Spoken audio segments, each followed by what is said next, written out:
Olá, como é bom estar aqui com você mais uma vez para o programa Vida Devocional. Eu sou o Júnior Meirelles e é uma alegria enorme poder compartilhar com você nessa manhã acerca da Palavra de Deus. Espero que essa palavra te encontre bem e que o Senhor fale ao seu coração. Hoje nós vamos meditar sobre o plano de Deus para solteiros e casados. Deus não tem planos B. Deus ele tem o seu plano e o seu plano se cumpre conforme a sua vontade. Se você buscar conhecer o plano de Deus, você vai ver que a sua vida será muito bem mais sucedida do que você tentar viver do seu jeito, na força do seu braço. Hoje nós vamos ver uma palavra importante para os nossos corações que nos conduz em direção à vontade de Deus para essas áreas tão importantes da nossa vida. O tempo de solteiro, o tempo de namoro, o noivado e o casamento. Vivendo conforme a palavra de Deus, você vai ver que você vai se ferir menos, tá? Nós vamos ler aqui hoje Gênesis capítulo 2, que diz assim: esta é a gênese do céu e da terra, quando foram criados, quando o Senhor Deus os criou. Não havia ainda nenhuma planta do campo na terra, pois ainda não havia erva do campo, porque o Senhor Deus não fizera chover sobre a terra e também não havia homem para lavrar o solo. Mas uma neblina subia da terra e regava toda a superfície do solo. Então formou Deus o homem do pó da terra e lhe soprou nas narinas o fôlego de vida, e o homem passou a ser alma vivente. E plantou o Senhor Deus um jardim no Éden, na direção do Oriente, e pôs nele o homem que havia formado. Do solo fez o Senhor Deus brotar toda sorte de árvores agradáveis à vista e boas para alimento, e também a árvore da vida no meio do jardim, e a árvore do conhecimento do bem e do mal. Agora acompanhe comigo o verso de número 15, que diz assim: tomou, pois, o Senhor Deus ao homem e o colocou no jardim do Éden para cultivar e o guardar. E o Senhor Deus lhe deu esta ordem: de toda a árvore do jardim comerás livremente, mas da árvore do conhecimento do bem e do mal não comerás, porque no dia em que dela comerdes, certamente morrerás. Verso 18. Disse mais o Senhor Deus: não é bom que o homem esteja só. Far-lhe-ei uma auxiliadora que lhe seja idônea. Havendo, pois, o Senhor Deus formado da terra todos os animais do campo e todas as aves do céu, trouxe ao homem para ver como este lhe chamaria. E o nome que o homem desse a todos os seres viventes, este seria o nome deles. Deu nome o homem a todos os animais domésticos, às aves dos céus e a todos os animais selváticos. Para o homem, todavia, não se achava uma auxiliadora que lhe fosse idônea. Então o Senhor Deus fez cair pesado sono sobre o homem, e este adormeceu, e tomou uma de suas costelas, e fechou o lugar com carne. E a costela que o Senhor Deus tomara ao homem, transformou-a numa mulher e lhe a trouxe. E disse o homem: esta é osso dos meus ossos e carne da minha carne, chamar-se-á varoa, porquanto do varão foi tomada. Por isso, deixa o homem pai e mãe e se une à sua mulher, tornando-se os dois uma só carne. Ora, um e o outro estavam, o homem e a mulher estavam nus e não se envergonhavam. Amém? Gloriosa é a palavra do Senhor. Preste atenção, nós vivemos um tempo de extrema confusão no que diz respeito a relacionamentos. No passado, as pessoas valorizavam e se importavam muito mais com os relacionamentos do que hoje. Havia propósito, havia intenção. As pessoas não queriam defraudar umas às outras. Mas hoje tudo mudou. Os relacionamentos vêm sendo cada vez mais minimizados. Etapas vão sendo criadas para diminuir o compromisso dos relacionamentos. No passado nós tínhamos apenas o compromisso de casamento e o casamento. Tempos depois nós passamos a ter o noivado. Mais tarde, criamos o namoro. E agora as gerações modernas vão criando etapas de relacionamento cada vez com menos compromisso. Isso demonstra que há uma confusão generalizada com respeito à maneira como homem e mulher devem se relacionar. E a verdade é que Provérbios nos diz que existem coisas que são incompreensíveis ao homem. E algumas dessas coisas são, por exemplo, o caminho da águia no céu. Você não consegue saber por onde uma águia passou no céu porque ela não deixa rastros. Outra coisa que é incompreensível aos olhos humanos é o caminho do navio no mar. Você não consegue saber por qual caminho ele passou porque ele também não deixa rastros. Outra coisa muito incompreensível, conforme Provérbios diz, o sábio Agur nos diz, é o caminho da cobra na rocha. Se a rocha passar na areia, aliás, se a cobra passar na areia, você consegue saber por onde ela passou. Mas na rocha, ela não deixa marcas. Portanto, é incompreensível ao homem o caminho da águia no céu, do navio no mar e da cobra na rocha. E o sábio Agur fala assim, também é incompreensível ao homem, só o Senhor entende o caminho de um homem com a sua donzela. Foi Deus que criou os relacionamentos entre homem e mulher. Foi Deus que planejou essa relação. Nós não sabemos como funciona da maneira correta se não buscarmos orientação em Deus. Nós jamais conduziremos os nossos relacionamentos da maneira que deveríamos conduzir, com a seriedade que deveríamos levar, com a importância que deveríamos dar, amando um ao outro como deveríamos amar, honrando um ao outro como deveríamos honrar, servindo um ao outro e a Deus como deveríamos fazer, se nós não olharmos para as Escrituras e entendermos o propósito pelo qual Deus criou, então, homem e mulher. É sobre isso que nós vamos refletir nessa manhã, é sobre isso que eu gostaria que vocês se atentassem. O texto que nós lemos, ele é os detalhes da criação de Deus. Em Gênesis 1, nós temos Deus de forma panorâmica, relatando como foi a criação. Em Gênesis 2, nós temos os detalhes. E entre esses detalhes, nós temos como Deus criou o homem de forma específica, como Deus criou a mulher de forma específica, o motivo pelo qual Deus os criou, o motivo pelo qual Deus os uniu. Isso está muito claro em Gênesis. É o propósito pelo qual Deus une as pessoas. E nós precisamos olhar para aqui e entender. Senhor, qual é então o propósito dos relacionamentos entre homem e mulher? Vamos começar pensando aqui sobre a solteirice, o tempo de solteiro?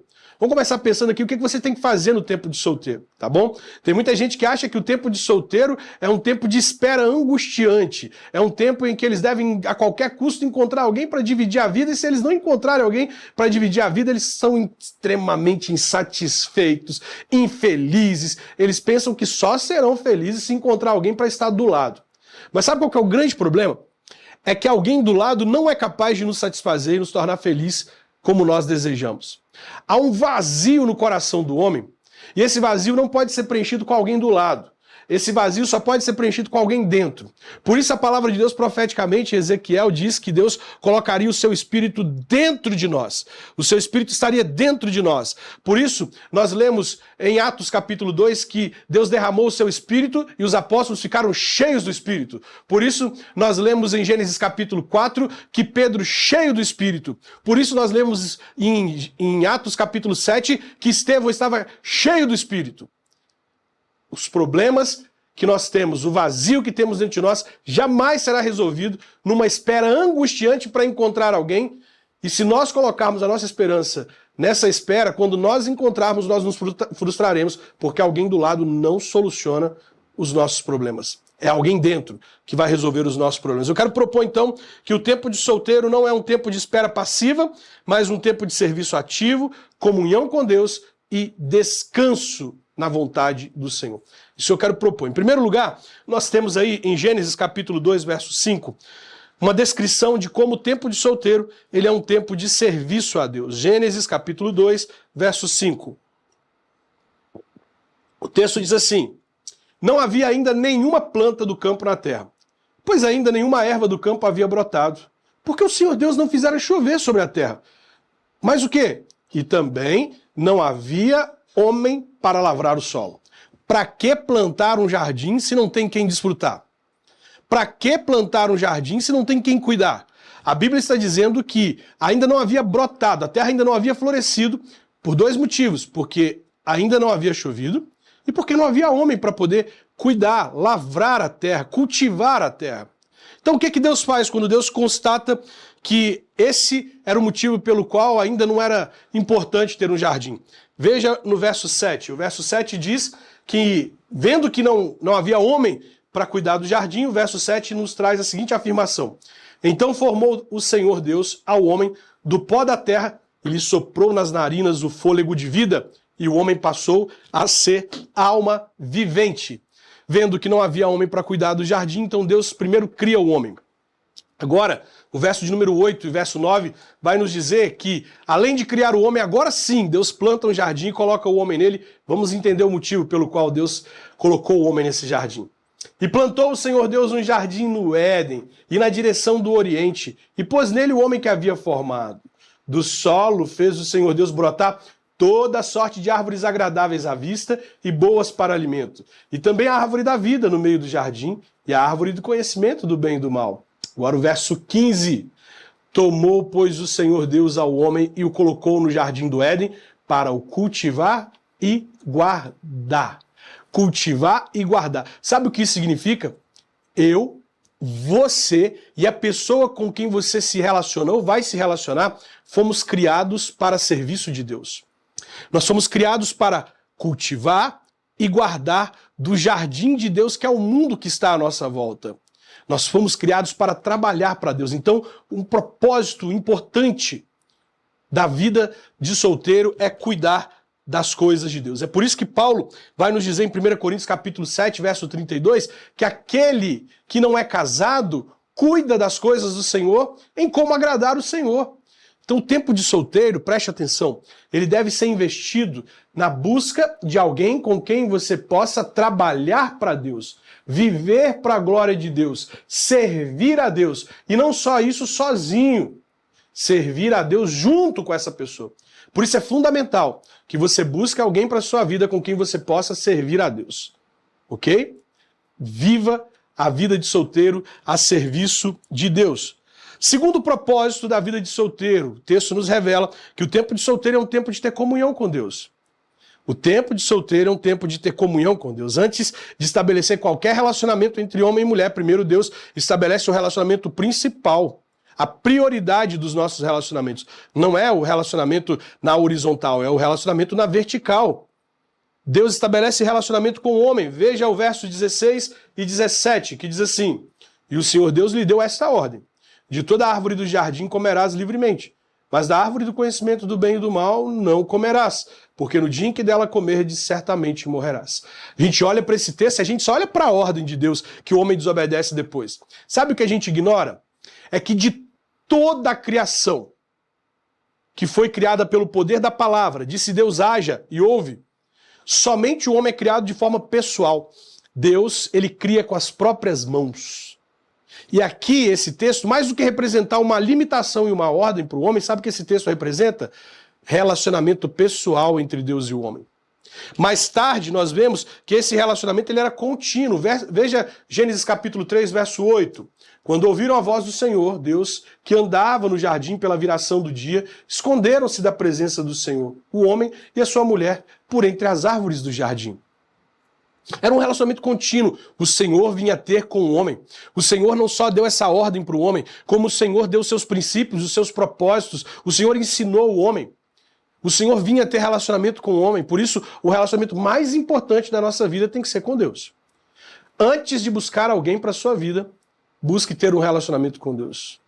Busque desfrutar da companhia de Deus. Sabe por quê? Não é alguém do lado que vai satisfazer a carência do seu coração. É alguém dentro. E somente Deus pode ocupar esse espaço. Por isso, busque a Deus, seja cheio de Deus, seja pleno de Deus, para que você não viva mendigando a atenção do outro, para que você não viva abrindo mão dos seus princípios, dos seus propósitos, dos seus valores, daquilo que você crê para ter alguém do lado. Quem tem alguém dentro, quem está cheio de Deus, não se preocupa se quem está do lado vai ficar ou não. Não fica negociando, abrindo mão dos seus princípios, porque ela está plena, cheia de Deus. Louvado seja o nome do Senhor. O terceiro motivo aqui, o terceiro propósito do tempo de solteiro é que o tempo de solteiro é um tempo de confiar em Deus. O tempo de solteiro é um tempo de confiar em Deus. Deus, ele cria o homem, coloca ele no jardim e ele ainda tem algo mais a fazer. Ele ainda tem algo mais a desenrolar no seu plano. Não é que é um plano B, Deus percebeu que algo não estava legal e ele cria. Não, Deus já tinha aquilo no plano. Deus percebeu que aquele era o momento de criar, então, a mulher. E por isso nós temos aí no verso 21 a seguinte afirmação. Gênesis capítulo 2, verso de número 21, nos diz assim: Então o Senhor Deus fez cair pesado sono sobre o homem e este adormeceu. Tomou uma de suas costelas e fechou o lugar com carne. Veja bem, esse texto diz muito mais do que alguém com sono dormindo. Esse texto diz que o Senhor fez cair um pesado sono sobre o homem e ele adormeceu. O que isso significa? Significa que o homem descansou na vontade de Deus. Significa que o homem, confiantemente em Deus, ele descansa. Você já esteve com sono e não conseguiu dormir? Já ficou rolando na cama para lá e para cá? Então você sabe que ter sono não é sinônimo de que você vai dormir. Não significa que você vai dormir. Deus faz o sono vir sobre o homem e o homem descansa. Ele se entrega nas mãos do seu Criador, sabendo que enquanto ele dorme, o Senhor trabalha em seu favor. Sabendo que aos seus amados, Deus dá enquanto dorme. E quando ele acorda, o que ele vê? Olha o verso de número 22. E da costela que o Senhor Deus tomara ao homem, transformou-a numa mulher e lhe a trouxe. Deus tem coisas muito maiores para a nossa vida quando nós confiamos nele. Se você tentar viver do seu jeito, do seu modo, seus resultados serão aqueles que você pode alcançar. Mas quando nós confiamos em Deus, nós podemos descansar de que ele sabe o que é melhor para nós. E aqui é uma lição importante. Talvez você está tristezinho aí porque perdeu um relacionamento, tinha uma expectativa de que um relacionamento fosse dar certo e ele não deu. E aí você sente que perdeu algo muito importante. Presta atenção. Deus tirou uma costela do homem e deu para ele uma mulher. Deus não vai nos tirar algo que é importante para a nossa vida, no sentido de que faz parte do plano dele, se ele não for nos dar algo melhor. Deus sempre tem algo melhor para a nossa vida. Eu não quero ser como esses coaches aí que dizem que Deus não vai permitir que você sofra. Não, Deus pode permitir que você sofra por um propósito. Mas ele sempre tira algo da nossa vida para nos dar coisas melhores. Ainda que aos nossos olhos não pareçam, a vontade de Deus é sempre boa, perfeita e agradável. Então aqui nós temos o propósito de Deus para o tempo de solteiro. E o propósito de Deus para o tempo de namoro. Júnior, o que tem a ver namoro com esse texto? É claro que eu não quero dizer para você que existia namoro nesse tempo, porque o namoro é um traço da contemporaneidade, da modernidade. Obviamente, nós não podemos aplicar o namoro aqui a esse texto, dizendo que isso quer dizer que eles namoraram, de forma alguma.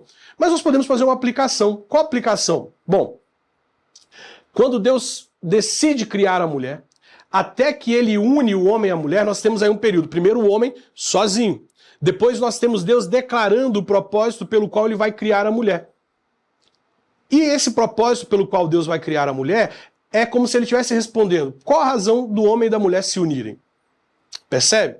Então hoje, homem e mulher se unem por meio do namoro. Qual então o propósito do namoro? Como que nós podemos aplicar o propósito de Deus de criar a mulher e unir ela ao homem ao propósito do namoro nos nossos dias? Vamos ver. Em primeiro lugar, homem e mulher foram unidos para serem companheiros. Homem e mulher foram unidos para serem companheiros. Gênesis 2,18 nos diz assim: disse mais o Senhor Deus: não é bom que o homem esteja só. Far-lhe-ei uma auxiliadora que lhe seja idônea. Você que está carente, olha para esse texto e fala assim: ai, Deus falou que não era bom que eu ficasse sozinho. Então eu preciso encontrar alguém. Preste atenção, esse texto não está se referindo à carência emocional. Está se referindo à carência funcional, carência prática.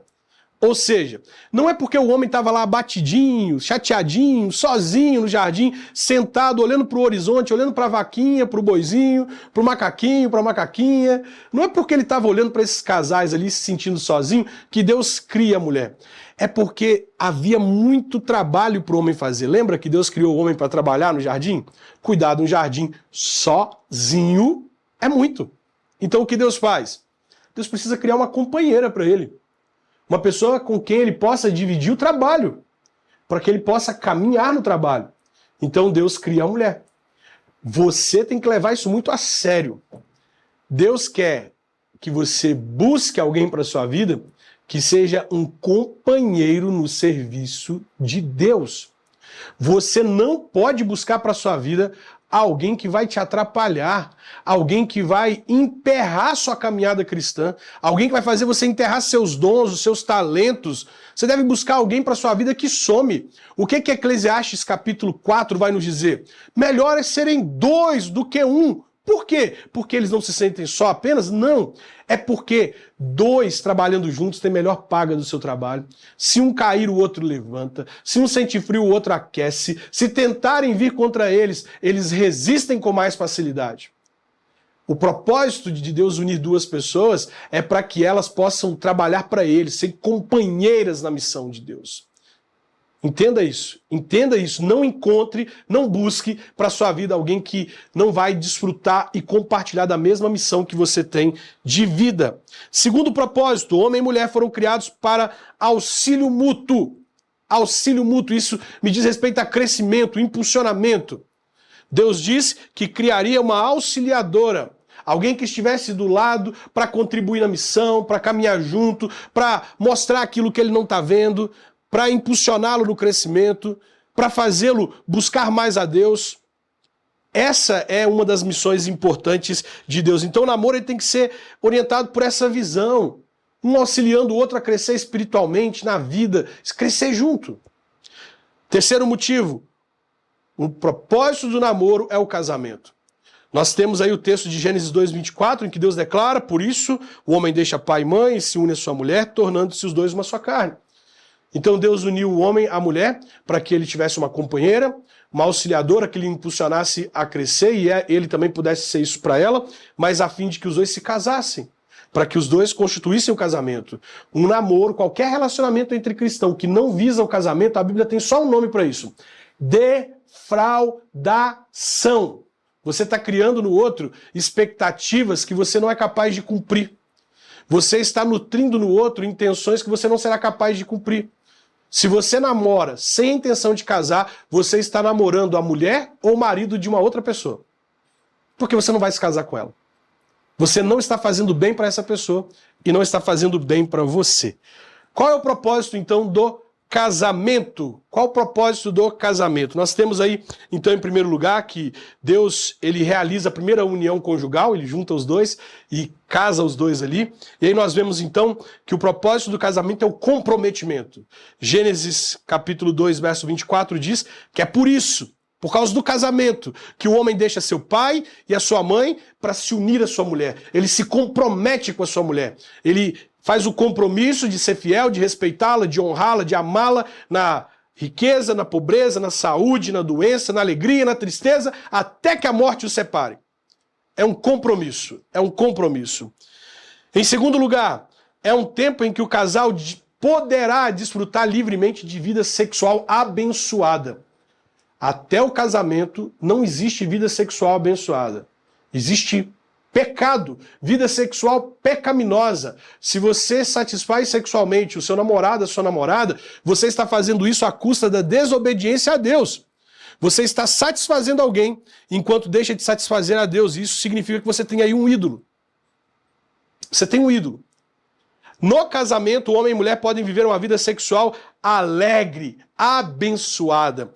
E o verso 24, parte B, nos diz que os dois se tornam uma só carne. Tornar-se uma só carne é um símbolo da vida sexual, é um símbolo de viver uma vida sexual debaixo da bênção de Deus. Agora, eles não vão só apenas se unir, mas eles podem desfrutar de uma vida sexual abençoada. Terceiro motivo, intimidade. Veja comigo se existe algum outro momento na sua vida que você pode desfrutar do que vai ser descrito aqui. O texto diz assim, verso de número 25. Ora, um e o outro estavam nus e não se envergonhavam. Preste atenção, só existe uma instituição na qual você pode ser quem você é, ter intimidade sem restrições. É o casamento. Fora você tem que manter uma aparência, porque senão você perde o emprego, senão você perde as amizades, senão você perde a admiração das pessoas. Em casa, nós somos quem somos e podemos ser quem somos diante das pessoas com quem nos relacionamos. Não precisamos mentir, passar uma imagem de quem nós não somos. Lembra do general sírio, que estava cheio de lepras e publicamente vestia uma armadura, mas em casa ele despia? Nós podemos mostrar nossas feridas dentro do nosso lar. Quarta razão pela qual Deus une homem e mulher é para a formação de uma família a serviço de Deus. O casamento não é simplesmente para nos agradar, mas é para cumprir um propósito de Deus, um propósito que Deus determinou, e esse propósito desde o início é que o homem foi criado para servir a Deus, a mulher foi criada para auxiliá-lo no serviço e eles agora foram unidos para formar uma família que vai servir a Deus. Não abra mão disso. Não abra mão disso. Não abra mão disso. Nós podemos então entender aqui que Gênesis capítulo 2 mostra o plano sábio, solene do Criador, o plano do Criador de unir homem e mulher para que eles vivam para a glória do nome dele. E é isso que você deve buscar para a sua vida. Eu quero orar por você que por acaso hoje está aí buscando uma pessoa para você namorar, está em um namoro, um noivado, seguindo em direção ao casamento. Eu quero orar para que Deus te dê direção e sabedoria para você conduzir isso. Antes eu quero mandar aqui um abraço para a Dalva, que está participando com a gente, a Karina Mirelli participando, o Jorge Domingues, Paulo Vaz, diácono Paulo Vaz, lá da Igreja Presbiteriana Boas Novas. Deus abençoe a vida de cada um de vocês. Se você está nos assistindo, deixe um comentário para que a gente possa saber que você estava aí, tá bom? Deixa eu orar pela sua vida em nome de Jesus. Pai, nessa manhã nós vimos que o Senhor tem um plano sábio, perfeito, maravilhoso, um plano solene, que não envolve plano B, C. O Senhor tem um único plano, e esse plano vai se desenrolando, sendo revelado dia a dia para a glória do nome do Senhor. O Senhor nos mostra a razão pela qual o Senhor criou o homem, para trabalhar para o Senhor. A razão pela qual o Senhor o uniu a uma mulher, para juntos trabalharem para o Senhor. E a razão pela qual eles formam uma família, para que essa família seja uma família a serviço do Senhor. Portanto, Deus, a nossa vida tem que ser para a glória e honra do seu nome. Por isso eu oro por quem está nos assistindo, para que eles não abram mão de viver uma família para a glória do seu nome. Que eles possam buscar e encontrar alguém com quem eles possam te servir, viver para a glória do seu nome todos os dias da vida deles. Que o Senhor dê sabedoria, discernimento e entendimento para cada uma das pessoas que estão nos acompanhando. É a nossa oração em nome de Jesus. Em nome de Jesus. Maria, obrigado pela sua companhia aqui com a gente. Quero te agradecer por ter nos acompanhado até agora. Espero que essa palavra ela possa falar fortemente ao seu coração, que ela te dê clareza e discernimento para poder fazer escolhas sábias de acordo com a vontade de Deus. Você sabe, eu sou o Júnior Meirelles e sou evangelista na Igreja Presbiteriana Boas Novas, lá no bairro do Limão. Passando por São Paulo, pela Zona Norte, venha nos visitar. Ficamos lá na rua Roque de Moraes, número 115, no bairro do Limão. Você pode me procurar também nas redes sociais, procurar Namoro com Propósito, onde você vai encontrar uma diversidade de conteúdos como este, para edificar o seu namoro, o seu noivado e o casamento. Vai ser uma alegria muito grande caminhar com você. Todas as sextas, às 19 horas, eu te encontro aqui na IPP TV para que a gente possa tratar sobre a cultura do reino de Deus para relacionamentos. Muito obrigado por ter compartilhado comigo essa manhã. Que o Senhor te abençoe e te guarde em nome de Jesus. Até mais.